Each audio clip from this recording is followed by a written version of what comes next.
Oi, gente, tudo bem?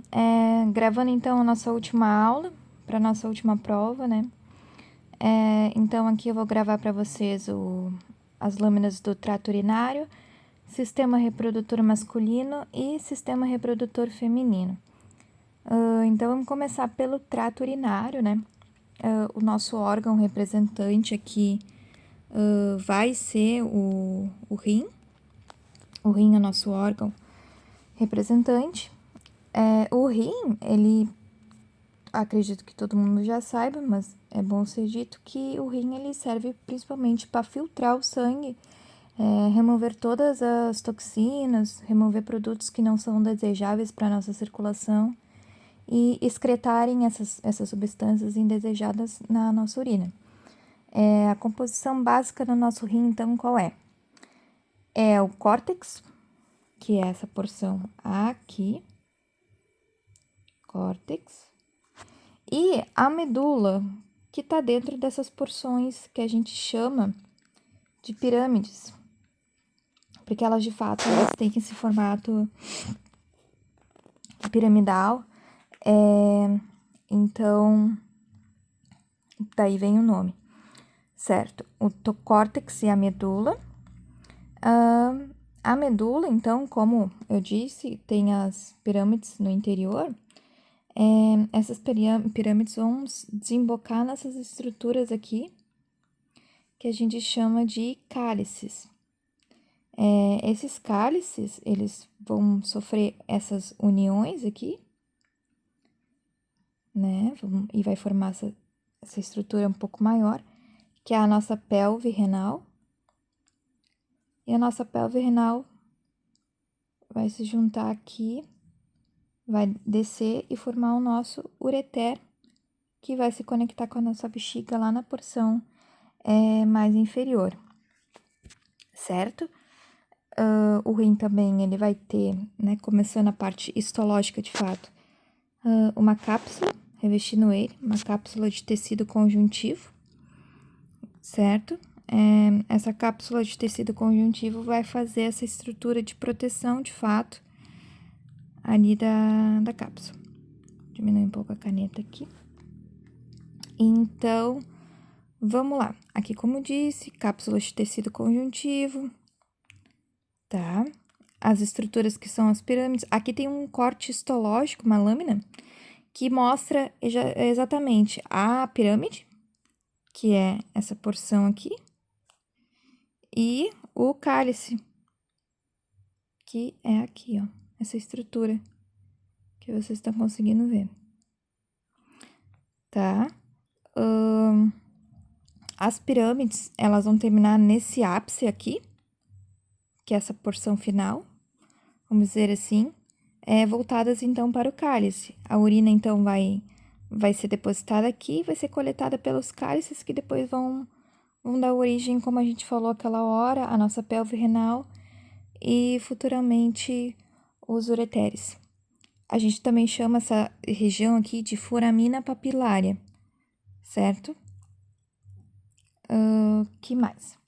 Vamos passar então para a estrutura do rim. O rim, ele também vai apresentar um hilo renal, que eu esqueci de falar para vocês. O hilo renal, o que que é? Vai ser essa estrutura que compõe esses três principais órgãos, vamos dizer assim, estruturas, que vai ser a nossa veia renal, a nossa artéria renal e o ureter. Esse conjunto dessas três estruturas vai nos formar nosso hilo renal, tá? Então, essa é a parte essas são as estruturas do rim, certo? Voltando aqui, o rim é dividido em córtex e medula, né? Aqui é um corte do córtex do rim. E aí, o que nós vamos ter aqui? Nós vamos ter a nosso famoso glomérulo, certo? Glomérulo, que é toda essa estrutura. Aqui, circundando, nós vamos ter a cápsula de Bowman. Lembram dela? Que a gente viu lá, acho que foi na segunda prova. Cápsula de Bowman.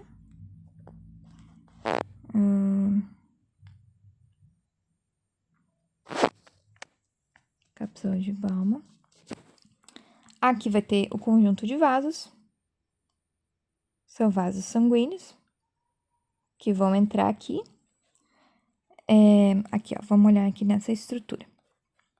Aqui é a cápsula de Bowman, que a gente estava conversando agorinha. E aqui a rede de vasos, né? Que eu contei para vocês. Então, o que vai acontecer? Entrando na cápsula de Bowman, a gente vai ter o que a gente chama de arteríola aferente. Aferente porque ela afere, ela sobe, vamos dizer assim. Então, o fluxo sanguíneo, ele vai estar aqui, ó. Vai fazer assim. Aí, o sangue vem pela arteríola aferente, passa aqui por esse emaranhado de vasos, faz a filtração, ou seja, as coisas excretadas vão para cá, tem coisas que o rio vai absorver, então vai voltar pro sangue, e assim a gente fica fazendo uma troca, sódio, potássio, água, glicose, proteína, isso aqui tudo vai ser excretado e absorvido aqui na cápsula de Bowman. Aí o sangue, depois de filtrado, o sangue vem e sai limpo pela arteríola eferente, vai embora de volta para a nossa circulação. E isso aqui é o que a gente chama de... que são os néfrons, né? Que é a unidade morfofuncional do nosso rim, que de fato vai filtrar a nossa urina e vai fazer esse controle de o que é excretado, o que é reabsorvido. Tem esse conduto aqui que é o néfro, e aí o néfro vai ter várias porções, assim, vai ter o túbulo contorcido proximal, o túbulo contorcido distal, vai ter a alça de Henry, segmento ascendente, espesso, descendente, enfim, isso aí é mais para a parte da fisiologia. Mas o que a gente tem que saber para a prova é saber identificar o que é um túbulo contorcido proximal e um túbulo contorcido distal, certo? O túbulo contorcido proximal, ele geralmente, ó, aqui tem um exemplo, tá? Vou contornar aqui para vocês. Certo? Aqui tem um. Pode ver que ele tem essa luz mais estrelada, assim. Ele é mais acidófilo, ou seja, ele é mais rosado. Vai ter os núcleos bem redondos, então são células cúbicas. E é túbulo coletor proximal, justamente porque ele está mais próximo, assim, da estrutura do glomérulo renal, tá? Essa outra estrutura aqui que vocês veem, que é mais clara, ó, esse aqui é o túbulo contorcido distal. Pode ver que as células, ele é mais claro, ó. Esse aqui é mais escuro. Esse aqui já é bem mais claro, né? A gente consegue ver que é bem mais claro. Então, esse aqui é o túbulo contorcido distal. E aqui é o túbulo contorcido proximal, porque fica próximo do glomérulo, ok? Geralmente o proximal vai ter essa estrutura mais estrelada, assim. Eu enxergo pelo menos estrelada, né? Ó, é uma estrutura contorcida, né? E o outro não, o outro já tem uma estrutura mais arredondada, ó, mais uniforme. Deixa eu ver o que mais aqui. Ah, sim. No meio, vou apagar esse desenho todo aqui. No rim, a gente tem uma estrutura bem bacana, assim, que vai render bons estudos para vocês nos próximos semestres, que é o que a gente chama de complexo justa-glomerular. O que vai acontecer, então? A gente tem uma estrutura de célula, sobretudo aqui, ó, entre o túbulo contorcido proximal e esse complexo glomerular aqui, a gente vai ter essa estrutura aqui que a gente está pintando de preto, que vão ter células. Essas células, elas vão ser responsáveis por secretar substâncias que vão fazer o controle da pressão arterial. Quais são essas substâncias? É o famoso sistema renina, angiotensina, aldosterona. Sempre que o rim detectar que tá com baixo sódio, assim, que tá com índice de hipovolemia, ou seja, que nossa pressão tá baixa, ele vai ativar esse sistema e as células justaglomerulares vão fazer a produção, sobretudo, da renina. A renina vai atuar desencadeando uma cascata de reações em que depois vai adicionar a angiotensina e depois a aldosterona, e esses hormônios eles vão trabalhar para fazer com que a nossa pressão arterial ela suba. Por isso que eu coloquei aqui controle de PA, controle da pressão arterial.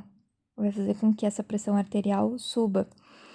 Por isso que às vezes tem muitos pacientes que são hipertensos e a causa de hipertensão, assim, na origem é renal.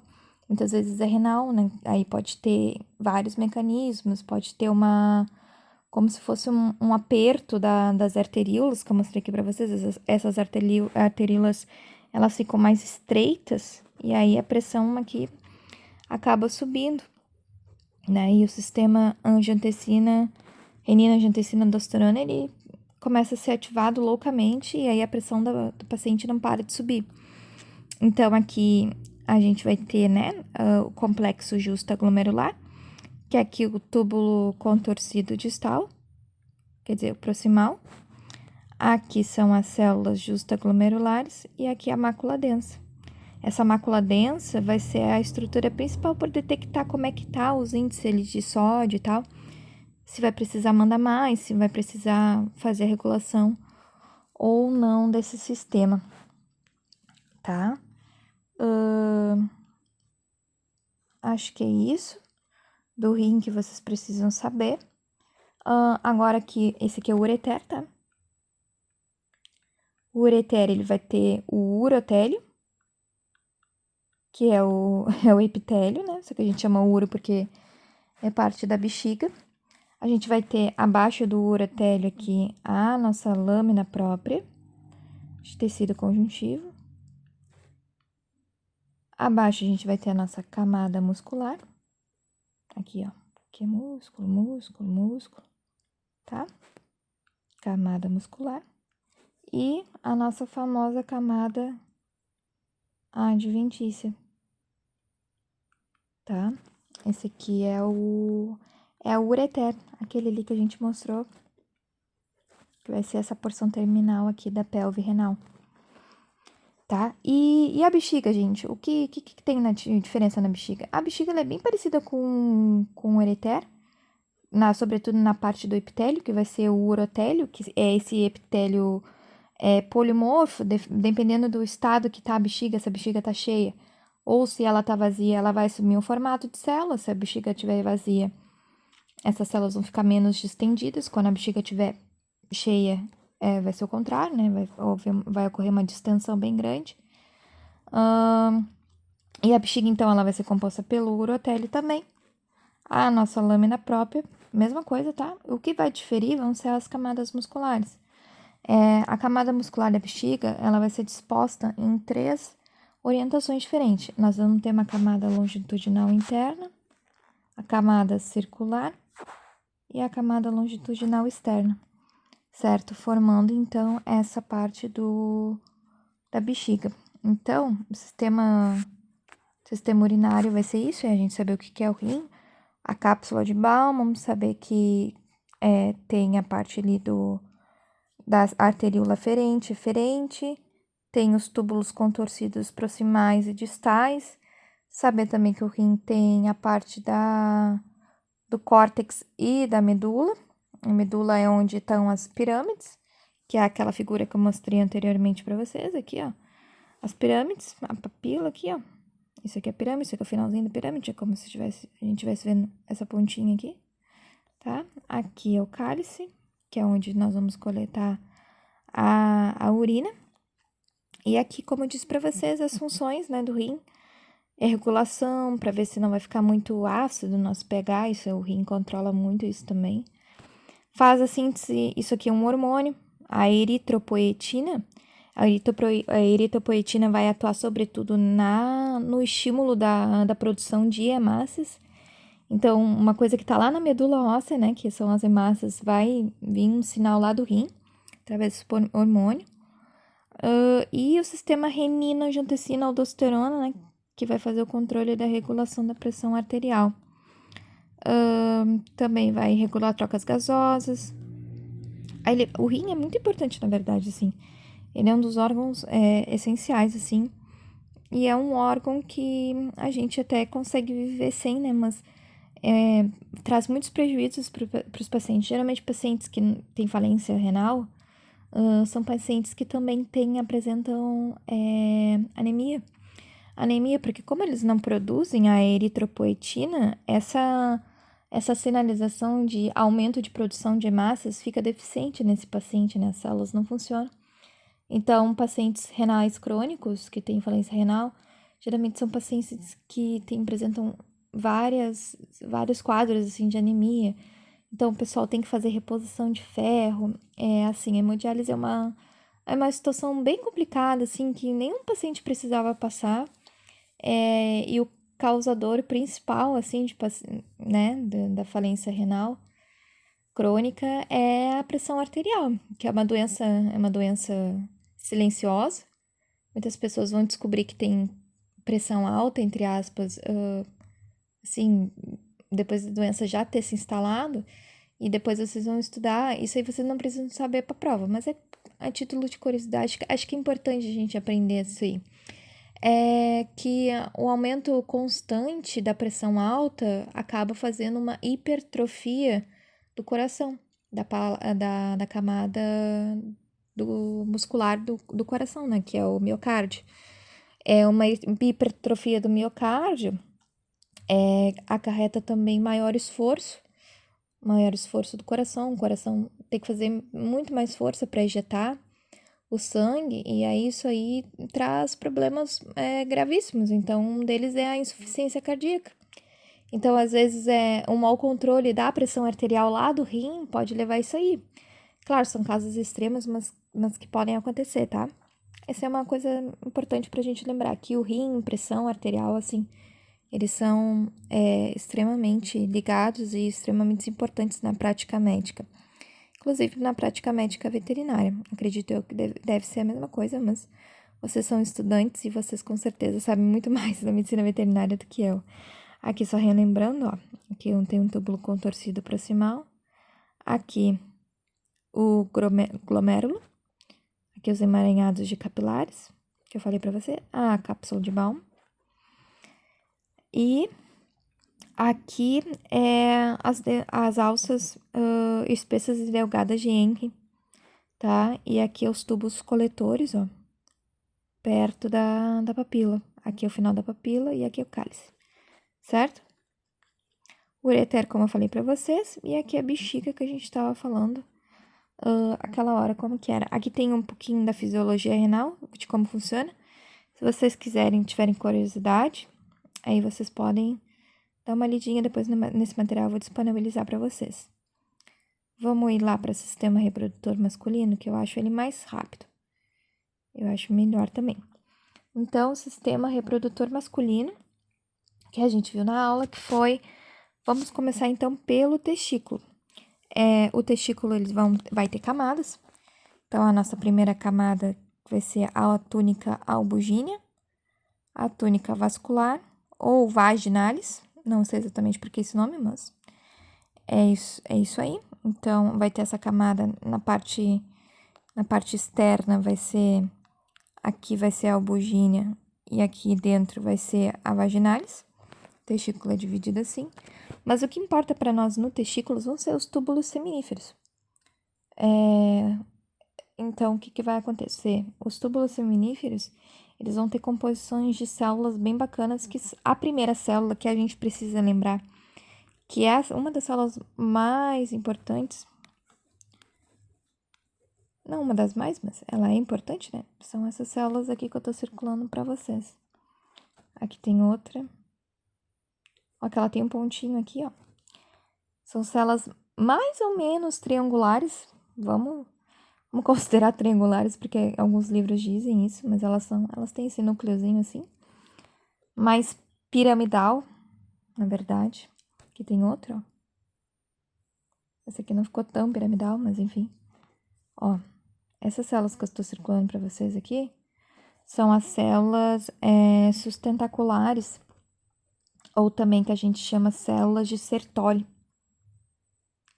Essas células, elas são responsáveis por formar a barreira hematotesticular. Mas não só isso, além da barreira hematotesticular, que é justamente isso aí, uma barreira mesmo, tá? Para não deixar que algumas substâncias do sangue invadam ali e os espermatozoides sejam vistos como antígenos, de fato, e acabem, né, promovendo a destruição. Essas células também fazem a nutrição da linhagem espermatogênica, ou seja, assim, quando um espermatozoide está se formando, essas células são responsáveis por nutrir toda essa linhagem. São células bem importantes, mas sobretudo por essa barreira hematotesticular, como eu falei para vocês. A outra célula super importante que a gente tem vão ser as células intersticiais, ou as células de Leydig. Aqui, ó. Células... Oi, vou pegar o preto. Células intersticiais. Aqui, aqui pode ser outra, tá?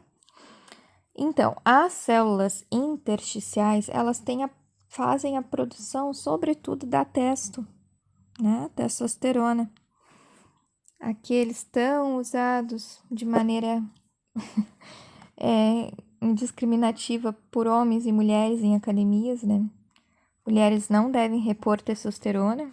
Toda mulher tem a testosterona baixa. Se não tem, ela vai ter algum distúrbio hormonal, um ovário policístico, né, que vai ocasionar o hiperandrogenismo, que é mulher que tem um excesso de pelo, é bem comum, tá, gente?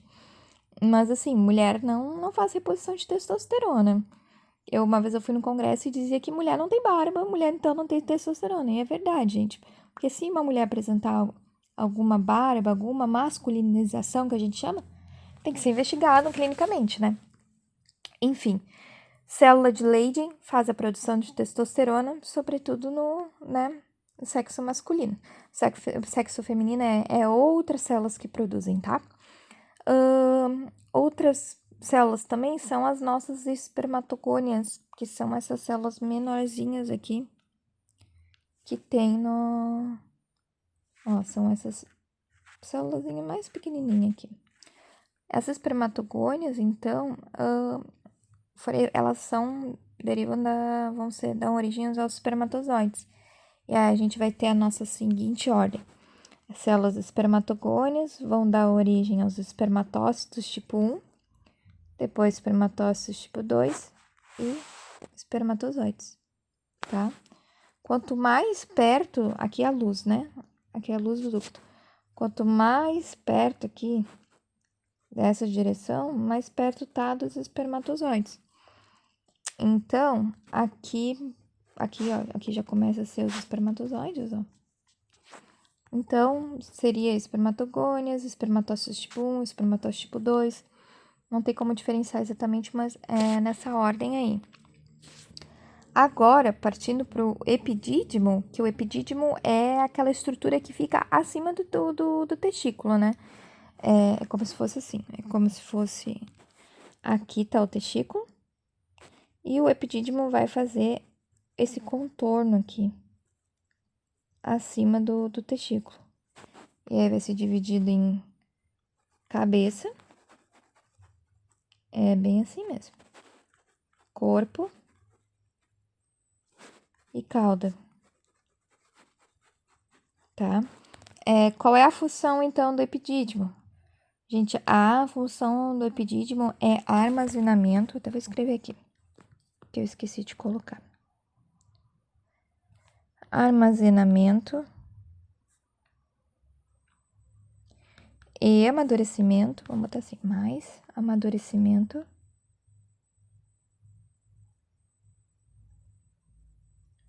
dos espermatozoides, tá? Ó, dos espermatozoides. Essa é a função principal do epidídimo. Ó, e o epitélio do epidídimo, eu acho que isso é um importante para saber, assim, do epidídimo, é que ele vai ter um tecido epitelial cilíndrico, pseudoestratificado com microvelocidades, tá? Aqui, deixa eu ver se tem aqui.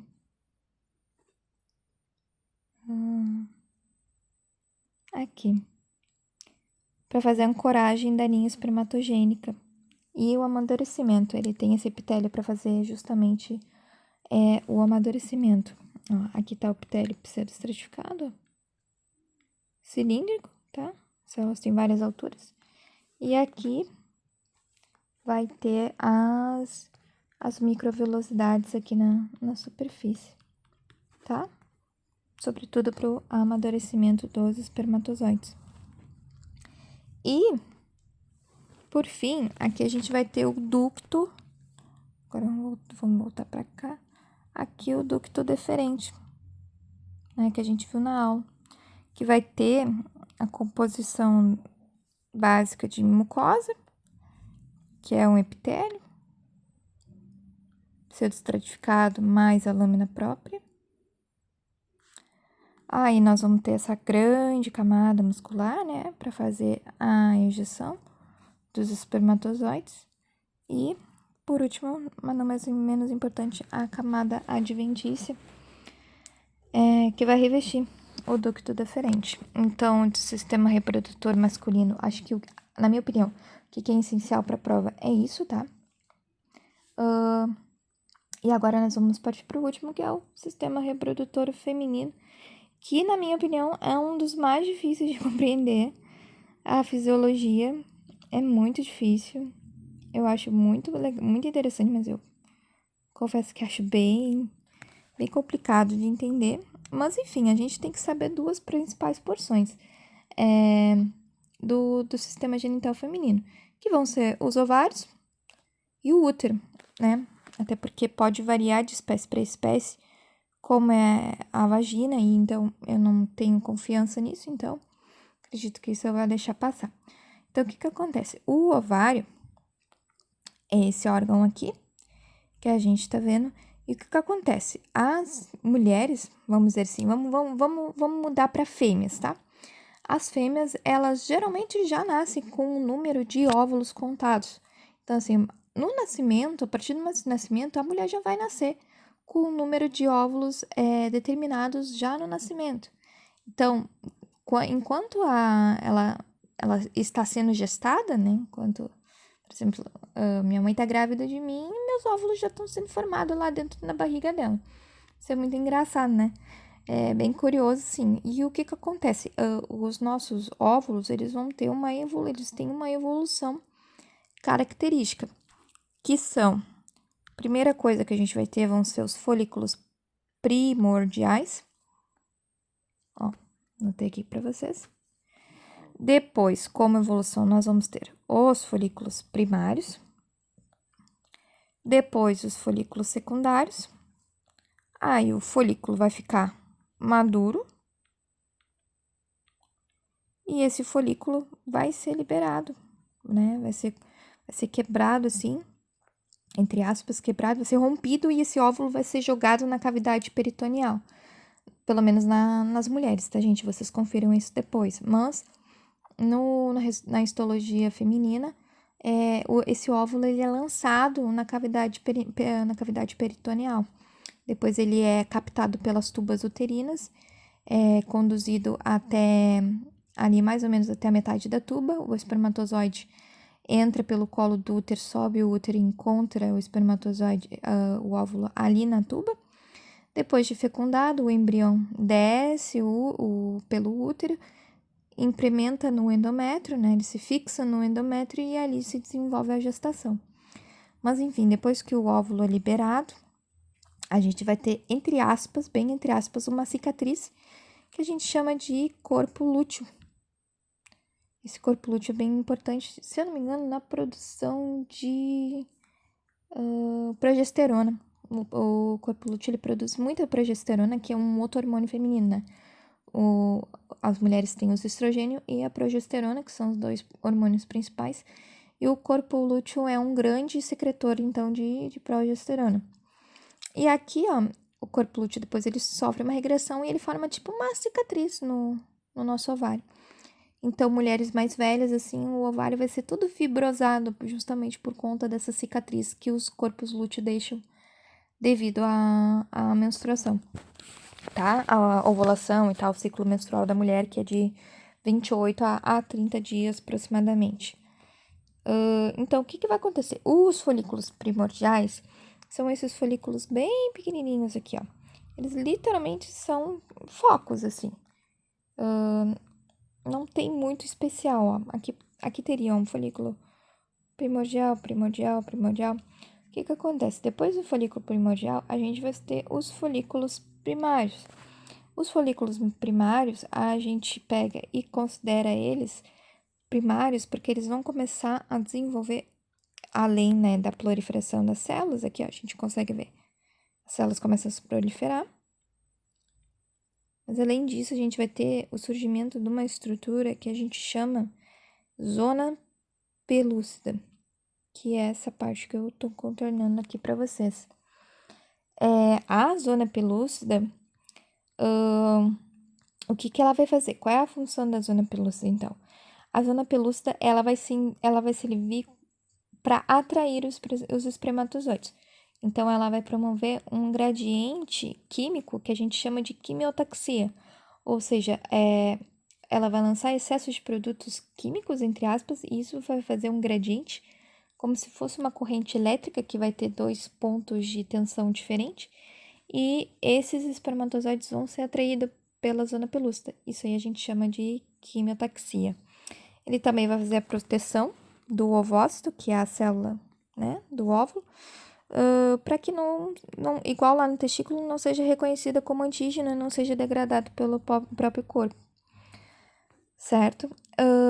Então, folículo primordial vai ter o núcleo aqui. O folículo primário é a formação da zona pelúcida, que a gente acabou de falar. E o folículo secundário, ele vai ser maior em número de camadas, então ele vai ter células granulosas, que são essas camadas aqui, vão ser várias, né? Vão ser dispostas, né, em estratos, várias camadinhas aqui. A gente vai ter também a formação das tecas, que aí são as tecas que são camadas também. Teca interna e depois a gente vai ter a teca externa. E a zona pelúcida tá bem formada aí. O que vai acontecer, gente? O folículo secundário, que é esse aqui que a gente tá vendo, ele vai evoluir para esse padrão aqui. Vamos ver se a gente acha uma imagem. Esse padrão é um passo antes de ser liberado o ovócito, tá? Que é essa parte aqui que diz óvulo. O que acontece? Ele vai sofrer migrações e vai sofrer amadurecimento para depois poder liberar esse ovócito. Então, a gente vai formar zonas nesse folículo secundário, tá? Então, zonas podemos começar por qual? Pela teca externa, que vai ser essa camada aqui. Depois vocês leem, por favor, qual é a função da teca externa, qual é a função da teca interna, para que servem as outras demais camadas, certo? Teca externa, teca interna. Aí, o que a gente vai ver? Aqui tá o ovócito. Aqui a gente vai ter uma estrutura, essa pontezinha aqui, ó, que é chamada de cumúnculos óforos. É bem assim, gente, é um nome em latim, eu acho. Que ele é um elevador, como se fosse um elevador, sim, ele é como se fosse um pedestal para segurar o ovócito. A gente vai ter acima do ovócito aqui a corona radiata e aqui as células foliculares, tá? E o antro, que é esse espaço vazio aqui, que vocês estão enxergando. Esse aqui, então, é o folículo maduro. Lembrando que só um folículo é elegido por mês para se tornar o folículo premiado e o folículo maduro, né? Que, na verdade, a maioria das vezes é só um óvulo que é